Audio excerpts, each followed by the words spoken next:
One false accusation, 2 cops, a public humiliation. And then? Her brother stepped in and flipped the script completely. It had been a long day at work. Emails, meetings, her boss throwing last-minute deadlines on her plate. All she wanted was to grab a few things from the store, head home, and kick off her heels. She pulled into the parking lot of Baker's Market, a small convenience store in Indianapolis, Indiana. Nothing fancy, just the kind of place you run into when you need something quick. As she stepped out of her car, she glanced at her phone. Her mum had texted, "Hey baby, don't forget to grab the tea I like. Love you." Tasha smiled, shaking her head. Her mother had a habit of reminding her at the last minute. She walked inside, the automatic doors hissing as she stepped through. The store smelled like coffee and cleaning supplies. A couple of customers browsed the aisles. A cashier leaned on the counter scrolling through his phone, and a security camera blinked lazily in the corner.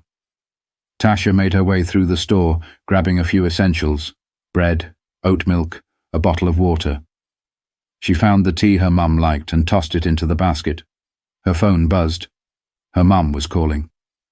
"Hey, Ma," she answered, balancing the phone between her ear and shoulder while reaching for her wallet. "Hey, baby, you on your way home?" "Almost, just grabbing your tea. Anything else?" Her mother chuckled. "No, that's all. You sure you're okay? You sound tired." Tasha exhaled, adjusting the strap of her laptop bag. "Yeah, just one of those days. I'll be home soon." She walked toward the checkout, still talking, but slowed as she dug through her purse, pulling out some cash. She didn't like using her card at these small stores. Too many stories about card skimmers. That's when she noticed the clerk staring. A white guy, maybe in his early 40s. His eyes darted between her and the register, lips pressed tight. At first she ignored it. Maybe he was just zoning out. But when he subtly leaned over and whispered something to the guy stocking shelves nearby, her stomach twisted. She'd seen that look before. She hung up the call and stepped forward, placing her items on the counter. The clerk barely made eye contact. "That all?" he muttered. She nodded, sliding the bills across the counter. He hesitated before taking them, glancing toward the front of the store. Tasha followed his gaze. 2 police officers had just walked in. They weren't looking around like regular customers. They were looking for someone. And then, one of them pointed straight at her. But before she could react, they were already walking toward her. Tasha barely had time to process what was happening before the 2 officers, one stocky with a buzz cut, the other tall and lanky, closed in. "Ma'am, we need to speak with you," the buzz-cut officer said, his voice flat, authoritative. She blinked, caught off guard. "Me? What's going on?" The cashier shifted uncomfortably behind the counter, but avoided her eyes. The taller officer adjusted his belt. "We got a call about a suspicious individual matching your description." Her stomach dropped. Suspicious? She glanced around. The store wasn't even crowded, just an older woman near the frozen section and a teenage boy flipping through a magazine. "What are you talking about?" she asked, forcing herself to stay calm. "I'm just buying groceries." The buzz-cut officer's expression didn't change. "Do you have ID on you?" Tasha's fingers curled around her wallet. "For what? What exactly am I being accused of?" The tension thickened. The other officer sighed, like he was already tired of dealing with her. A store employee reported someone acting suspiciously, looking around too much, counting money. Tasha let out a sharp laugh, disbelief bubbling up in her chest. "Are you serious? Since when is counting my own money a crime?" Neither officer flinched. The cashier finally spoke up, his voice quieter than before. She was hesitating at the shelves. Looked like she was watching to see if anyone was looking. Tasha turned to him, eyes wide. "I was trying to decide between brands. You really think I came in here to steal tea and oat milk?" The buzz-cut cop took a step closer. "Ma'am, lower your voice." Her breath caught. She wasn't even yelling. She suddenly felt all eyes on her. The teenager had stopped flipping through the magazine. The older woman near the frozen section was pretending not to watch. She felt it, that shift in the air. She knew where this was going. Her heartbeat picked up. She'd seen enough viral videos, enough news reports. She knew that once things escalated, it didn't matter how right she was. She swallowed hard and pulled out her ID, her hands steady even though her pulse was racing. The officer barely glanced at it. "Step aside, please," he ordered. "We need to ask you some questions." But before she could respond, the other officer reached out, grabbing her by the wrist.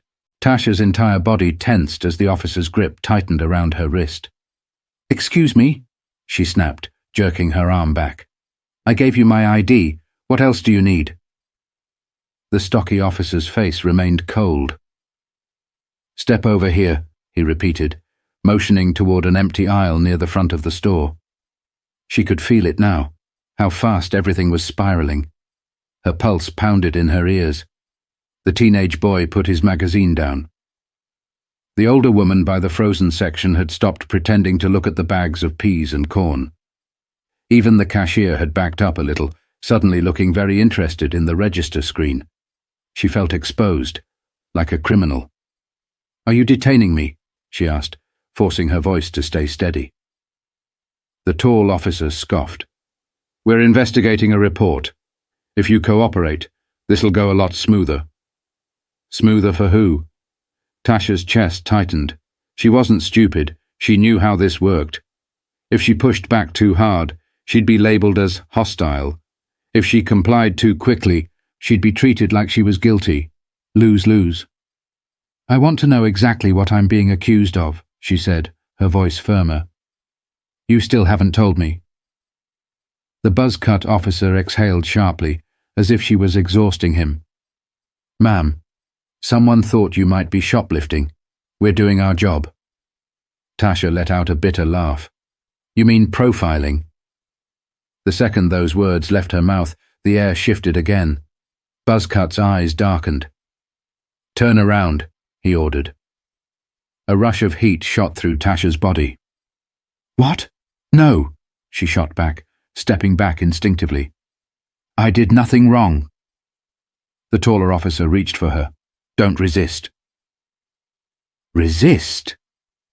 Tasha's voice shot up, panic laced in every syllable. "You are not about to search me in the middle of this store like I'm some damn thief." She barely had time to react before she felt hands on her arms, forcing her to turn. The humiliation hit her like a truck. Right there, in front of strangers, they patted her down, palms sweeping over her pockets, her back, her waist. She wanted to disappear. Her skin burned with shame. She wasn't crying. She refused to give them that. But her eyes stung. Her fists clenched at her sides. The store had gone silent. Even the cashier was frozen in place. Seconds stretched into eternity. And then, as if this couldn't get any worse, the bell above the door chimed. Tasha barely registered it, until she heard a familiar voice. A voice that didn't ask questions. A voice that cut through the tension like a blade. "Let her go, now." The air in the store shifted instantly. Tasha turned her head, barely able to move with the officer's hands still on her. But she didn't need to see his face to know who had spoken. Malcolm. Her older brother stood just inside the entrance, his broad frame filling the doorway. He wasn't yelling, wasn't moving aggressively, but the weight of his presence was enough to stop everything. The officers hesitated. Buzzcut's grip on Tasha's arm loosened slightly as he turned his head toward Malcolm. "Sir, step back. This doesn't concern you." Malcolm let out a sharp breath, one of those low, dangerous chuckles that said, "You must not know who you're talking to." "Oh, it concerns me," Malcolm said, his voice smooth but firm. "That's my sister." Tasha exhaled shakily, her pulse still racing. She was furious, embarrassed. But now she felt something else. Relief. The taller officer shifted on his feet, his posture slightly more cautious now. "Sir, we got a report." Malcolm held up a hand. "I don't care what report you got. What I see is 2 officers harassing a woman with no probable cause. You searched her, didn't find anything, and instead of letting her go, you're still holding on to her like she's a damn suspect." Buzzcut's jaw tightened. He squared his shoulders, trying to regain control. "Sir, lower your voice." Malcolm didn't even blink. "No, you don't get to violate someone's rights and then dictate the tone of the conversation." The tension thickened. Tasha watched as the officers glanced at each other. They weren't in control anymore, and they knew it. Malcolm took a slow step forward, his gaze locked onto them. "Let me ask you something," he said, his voice calm but cutting. "Did you check the security cameras before putting your hands on her?" Silence. His eyes flicked to the cashier. "Did you tell them what you actually saw, or did you just assume?" The cashier opened his mouth, but nothing came out. Malcolm let out a sharp sigh. "Yeah, that's what I thought." The store manager, an older man who had been pretending to mind his business, finally shuffled out from the back, looking nervous. Officers, maybe we should—" Malcolm cut his eyes at him. "You should have spoken up before they put their hands on her." The manager swallowed hard. Tasha felt the officers' grips finally loosen. And then, as if they could sense the way the situation had turned, they took a small step back. No apology, no explanation. Just a quiet, unspoken retreat. Malcolm took another step forward. "Now, unless you plan to arrest her, which you have no grounds for, you'll need to leave." Buzzcut clenched his jaw. His hand hovered near his belt for a second, but then, without another word, he turned and walked toward the door. The taller officer hesitated, his pride still bruised, but eventually followed. Tasha watched them go, her chest rising and falling, still trying to process everything. She should have felt relieved, but instead, she felt exhausted. Malcolm exhaled, shaking his head as he turned to her. "You okay?" She wanted to say yes. She wanted to brush it off, act like it didn't bother her. But the lump in her throat said otherwise. And for the first time since this nightmare started, she let herself feel it. Tasha stood frozen for a moment, her heart still thudding against her ribs. The officers were gone, but the damage had been done. She could still feel their hands on her, the weight of their suspicion clinging to her skin. The store felt smaller now, suffocating. Malcolm placed a hand on her shoulder, not forceful, not demanding, just steady. "Tasha." His voice was softer now. "Talk to me." She inhaled sharply, her hands still curled into fists. She stopped, her voice shaking more than she wanted. "I was just trying to buy some damn tea." Malcolm's jaw tightened. She shook her head, exhaling bitterly. "I wasn't loud. I wasn't rude. I did everything right, and they still—" Her voice cracked, frustration bleeding into every word. She didn't need to finish the sentence. Malcolm already knew. The store was painfully quiet now. The teenager by the magazine rack quickly pretended to be interested in something else.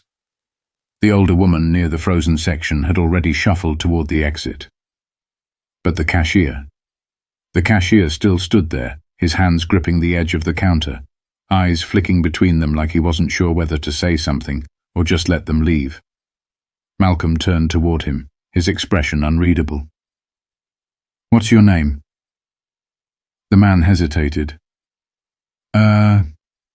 Tom." Malcolm nodded, slow and deliberate. "Tom, tell me something. Did you actually see my sister steal? Or did you just think she looked like someone who would?" Tom swallowed. I didn't say she stole anything. She was looking around a lot, and with the cash, Malcolm held up a hand, stopping him.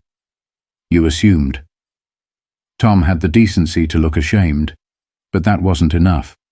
Tasha, still gripping her bag, finally found her voice again. Do you even know what that felt like? She asked, her tone razor sharp. Being searched like I was some criminal, while you stood there and let it happen? Tom opened his mouth, but no words came out. Malcolm's gaze didn't waver. You know, there's a difference between calling the police when something actually happens and calling them because you think something might happen.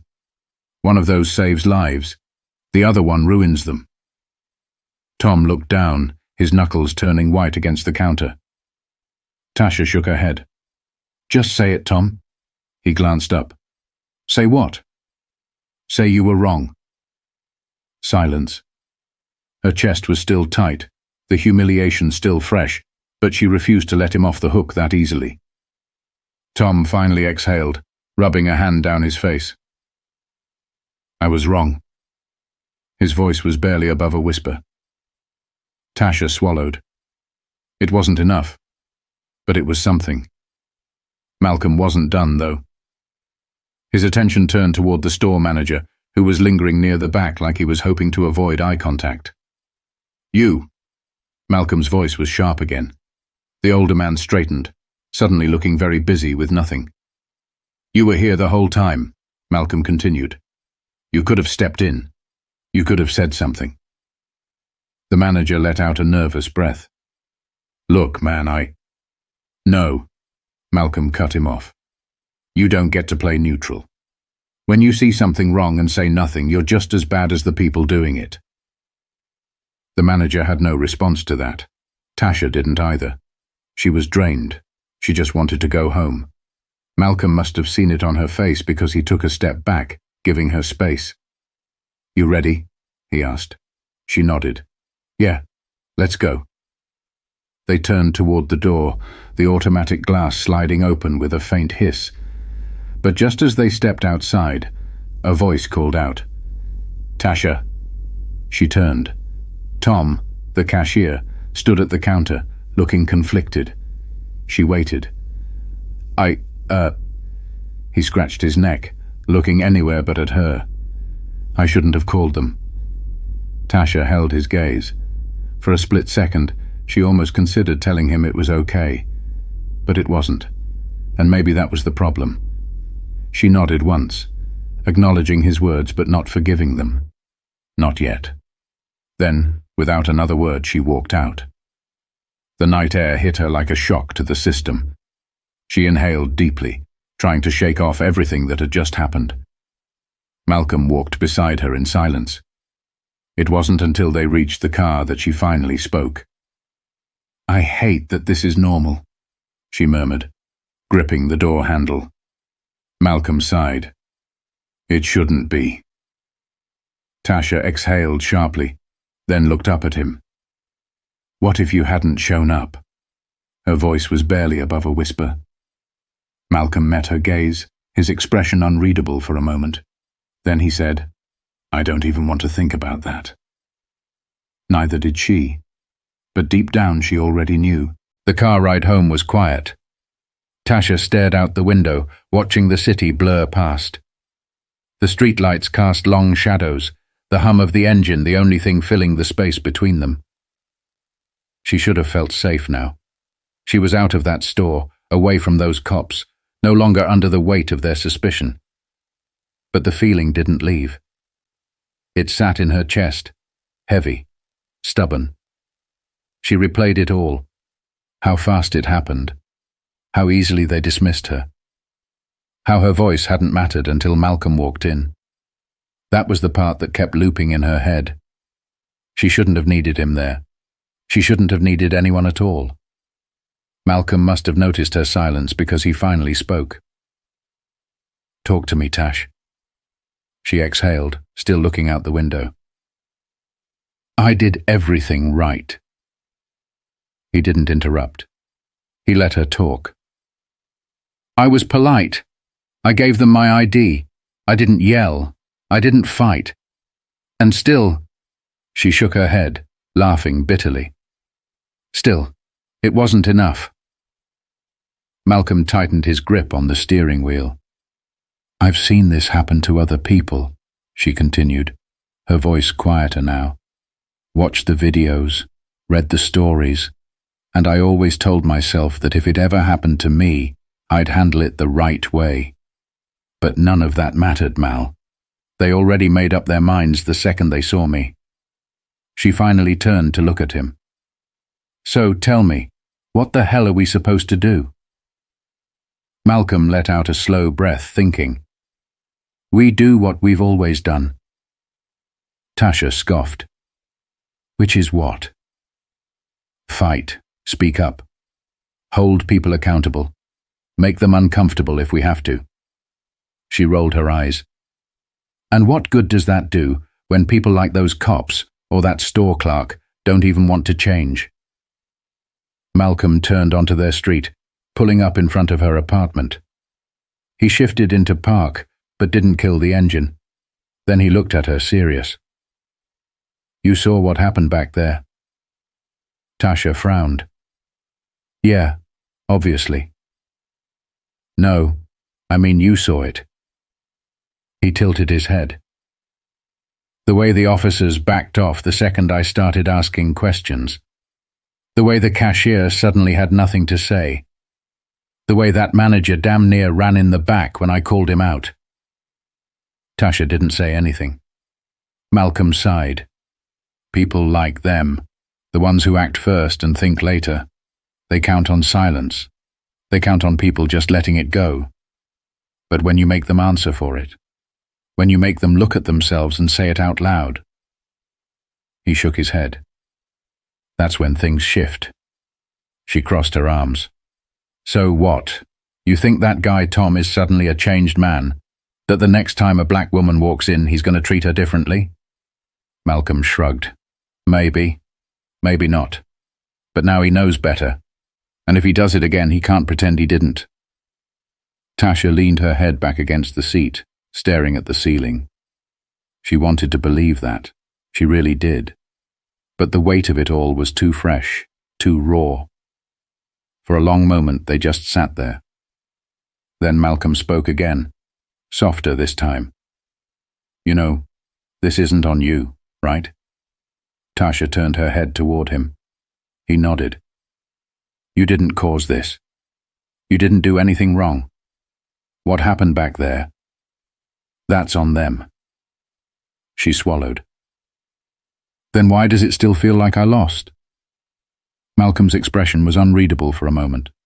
Then he reached into the back seat, grabbed a small notepad and pen, and handed them to her. "What's this?" she asked. "Write it down." Tasha frowned. "Write what down?" "Everything," Malcolm said. "What happened, how they treated you, their names, badge numbers if you caught them, the store, the time, all of it." Tasha hesitated, but Malcolm just looked at her. "Trust me." With a sigh, she clicked the pen and started writing. At first, her hand moved slowly, but the more she wrote, the faster the words came. Every detail, every word they said, the way the store fell silent, the way her stomach twisted when they grabbed her wrist. She filled almost a full page before she stopped, staring down at the ink. Malcolm nodded approvingly. "Now you have it." Tasha let out a breath. "And what am I supposed to do with this?" "Whatever you want." He leaned back in his seat. "File a complaint. Post it online. Tell your story so the next person knows they're not crazy when it happens to them. Or maybe you don't do anything with it at all. Maybe you just keep it for yourself, but at least it's out of your head now." Tasha stared at the page, running her fingers over the words.